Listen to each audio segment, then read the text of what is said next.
ಪ್ರತಿಷ್ಠಿತ ಸೈಮಾ ಪ್ರಶಸ್ತಿ ಪ್ರದಾನ ಸಮಾರಂಭ ಅದ್ದೂರಿಯಾಗಿ ಜರುಗಿದೆ. ಈ ಬಾರಿ ಕಿಚ್ಚ ಸುದೀಪ್ ಅವರಿಗೆ ಅತ್ಯುತ್ತಮ ನಟ ಪ್ರಶಸ್ತಿ ಸಿಕ್ಕಿದೆ. ಅದು ಮ್ಯಾಕ್ಸ್ ಚಿತ್ರದಲ್ಲಿ ನಟನೆಗಾಗಿ. ಇನ್ನು ಯುಐ ಸೃಷ್ಟಿಕರ್ತ ಉಪೇಂದ್ರ ಅತ್ಯುತ್ತಮ ನಿರ್ದೇಶಕ ಪ್ರಶಸ್ತಿ ಮುಡಿಗೇರಿಸಿಕೊಂಡಿದ್ದಾರೆ. ಇನ್ನು ಪ್ರಶಸ್ತಿ ವಿಜೇತ ಕನ್ನಡ ತಾರೆಯರ ಫುಲ್ ಲಿಸ್ಟ್ ಅನ್ನು ವಿಡಿಯೋದಲ್ಲಿ ನೋಡೋಣ. ವಿಡಿಯೋ ನೋಡುವ ಮುಂಚೆ ನೀವೇನಾದರೂ ಇನ್ನೂ ಕೂಡ ನಮ್ಮ ಚಾನಲ್ ಸಬ್ಸ್ಕ್ರೈಬ್ ಮಾಡಿಕೊಂಡಿಲ್ಲ ಎಂದರೆ ಈಗಲೇ ಸಬ್ಸ್ಕ್ರೈಬ್ ಮಾಡಿಕೊಳ್ಳಿ.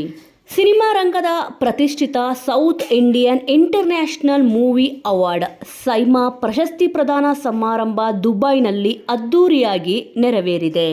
ಕಳೆದ ವರ್ಷ ಅಂದರೆ 2024ರಲ್ಲಿ ರಿಲೀಸ್ ಆದ ಸಿನಿಮಾಗಳಿಗೆ ಅವುಗಳಲ್ಲಿ ಕೆಲಸ ಮಾಡಿದ ತಾರೆಯರು ಹಾಗೂ ತಂತ್ರಜ್ಞರಿಗೆ ಪ್ರಶಸ್ತಿ ಪ್ರದಾನ ಮಾಡಲಾಗಿದೆ. ಕಳೆದ ವರ್ಷ ಮ್ಯಾಕ್ಸ್ ಸಿನಿಮಾ ತೆರೆಗೆ ಬಂದಿತ್ತು. ಈ ಚಿತ್ರದಲ್ಲಿ ಅದ್ಭುತ ಅಭಿನಯಕ್ಕಾಗಿ ಕಿಚ್ಚ ಸುದೀಪ್ ಅವರಿಗೆ ಅತ್ಯುತ್ತಮ ನಟ ಪ್ರಶಸ್ತಿ ಒಲಿದು ಬಂದಿದೆ. ಇನ್ನು ರಿಯಲ್ ಸ್ಟಾರ್ ಉಪೇಂದ್ರ ಅತ್ಯುತ್ತಮ ನಿರ್ದೇಶಕ ಪ್ರಶಸ್ತಿಯನ್ನು ಮುಡಿಗೇರಿಸಿಕೊಂಡಿದ್ದಾರೆ.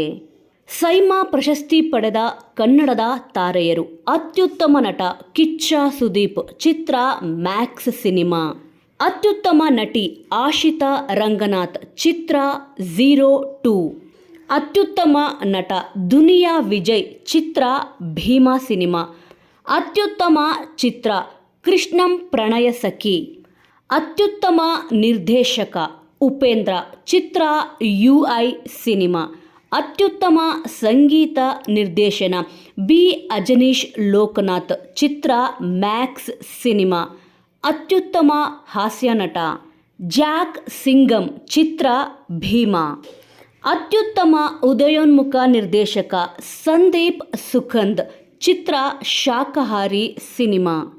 ಅತ್ಯುತ್ತಮ ಉದಯೋನ್ಮುಖ ನಟ ಸಮರ್ಜಿತ್ ಲಂಕೇಶ್, ಚಿತ್ರ ಗೌರಿ ಸಿನಿಮಾ. ಭರವಸೆಯ ನವನಟಿ ಸಾನ್ಯಾ ಅಯ್ಯರ್, ಚಿತ್ರ ಗೌರಿ ಸಿನಿಮಾ. ಅತ್ಯುತ್ತಮ ಉದಯೋನ್ಮುಖ ನಟಿ Ankita Amar. Song design of the year V Harikrishna. ಅತ್ಯುತ್ತಮ ಛಾಯಾಗ್ರಾಹಕ ಶ್ರೀವತ್ಸನ್ ಸೆಲ್ವರಾಜನ್, ಚಿತ್ರ ಇಬ್ಬನಿ ತಬ್ಬಿದ ಇಲೆಯಲ್ಲಿ. ಅತ್ಯುತ್ತಮ ಗಾಯಕಿ ಐಶ್ವರ್ಯ ರಂಗರಾಜನ್. ಅತ್ಯುತ್ತಮ ಗಾಯಕ ಜಸ್ಕರನ್. ಮಾರ್ಕ್ ಸಿನಿಮಾದ ಕೆಲಸಗಳಲ್ಲಿ ಬ್ಯುಸಿ ಇರುವ ಕಾರಣ ಕಿಚ್ಚ ಸುದೀಪ್ ಅವರು ಸೈಮಾ ಪ್ರಶಸ್ತಿ ಸ್ವೀಕರಿಸಲು ದುಬೈಗೆ ಹೋಗಿಲ್ಲ. ಇತ್ತ ರಿಯಲ್ ಸ್ಟಾರ್ ಉಪೇಂದ್ರ, ದುನಿಯಾ ವಿಜಯ್, ಆಶಿತಾ ರಂಗನಾಥ್ ಮುಂತಾದ ತಾರೆಯರು ಸೈಮಾ ಪ್ರಶಸ್ತಿ ಪ್ರದಾನ ಸಮಾರಂಭದಲ್ಲಿ ಭಾಗವಹಿಸಿ ಪ್ರಶಸ್ತಿಗಳನ್ನು ಮುಡಿಗೇರಿಸಿಕೊಂಡಿದ್ದಾರೆ.